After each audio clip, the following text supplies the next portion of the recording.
अजामिल समझ नहीं पाए और आज उस गड़िका को अपने घर पर ले आए अजामिल।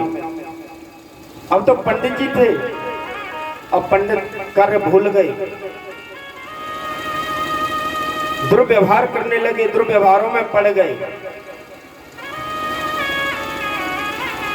सत्कर्म छोड़िए दुष्कर्म करने लगे।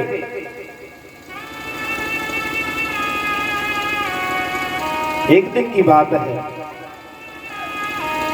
कुछ वृंदावन से संत जा रहे थे अयोध्या नगरी, तो रात्रि को उनको विश्राम करना था, रात्रि विश्राम करना था उनको। तो जैसे यहाँ के निकल के जा रहे हो तो कहा भैया यहाँ में कहीं गांव में कहीं भक्त को घर है, तो दो चार हासिल करने वाले बच्चे मिले ही जाते हैं कि हाँ बहुत बड़े पंडित जी हैं। कौन से? बोले अजामिल, अजामिल के घर चले जाइए आप और ऐसा स्वागत होगा महाराज जी, आप चिंता ना करो। कि अच्छा बोले हैं, संत तो बोले वाले होते हैं। बोले ठीक है, अगर भक्त है तो चले ही जाते, क्यों परीक्षा जी। वो संत आ गए अजामिल जी के यहाँ पर, अजामिल वहां नहीं था, वह गड़िका मिली। उसने कहा कि महाराज जी आप गलत जगह पे आ गए हो, हे संत भगवान आप ठीक जगह पर नहीं आए, लेकिन मैं आपको सत्य बताती हूँ। मेरी माता ने कहा था कि बेटी द्वार पर संत आए तो संत का कभी अपमान मत करना, सत्य संत को सत्य वाणी बोलना, सत्य वचन बोलना। कि अच्छा, लेकिन मैं आपको सत्य बोलती हूँ, आप मेरे द्वार पर आए हैं तो एक काम करो, आप यहाँ ठहर जाओ, मैं एक गड़िका हूँ, मैं अपने हाथ से आपको भोग बना के नहीं दे सकती हूँ।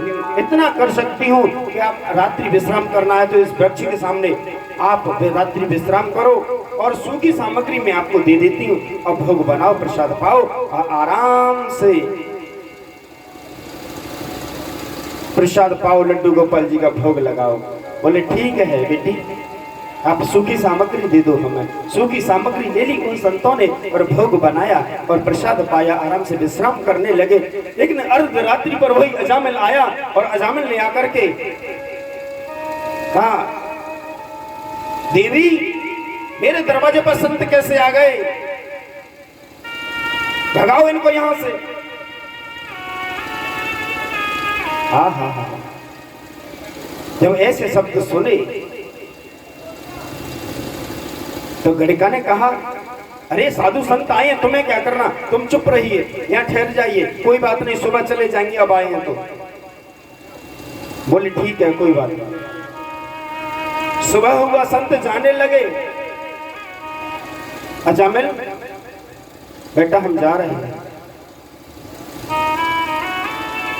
लेकिन सुबह भोग बनाया और जब भोग बनाया तो उनके महंत जो थे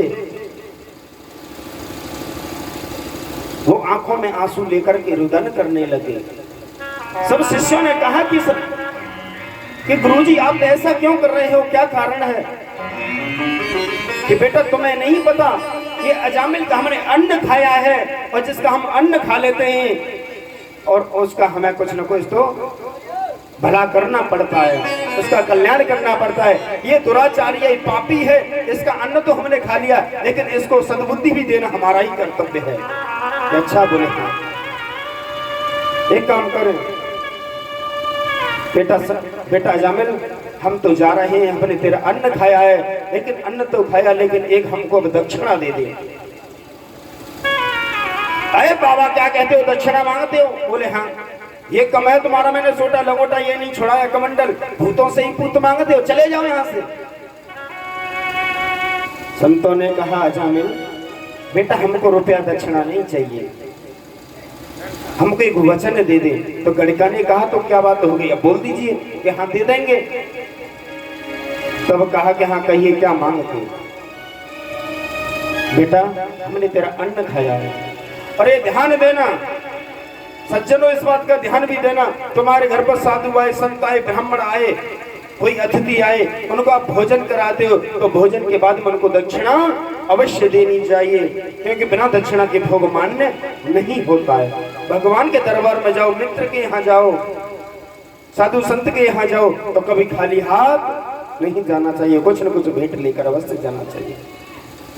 तो कहा कि हमने इसका अन्न खाया है, एक काम कर। बोले हाँ अजामिल, जो तेरे होने वाली संतान है अपने बेटे का नाम नारायण रख लेना और हमको कुछ नहीं चाहिए।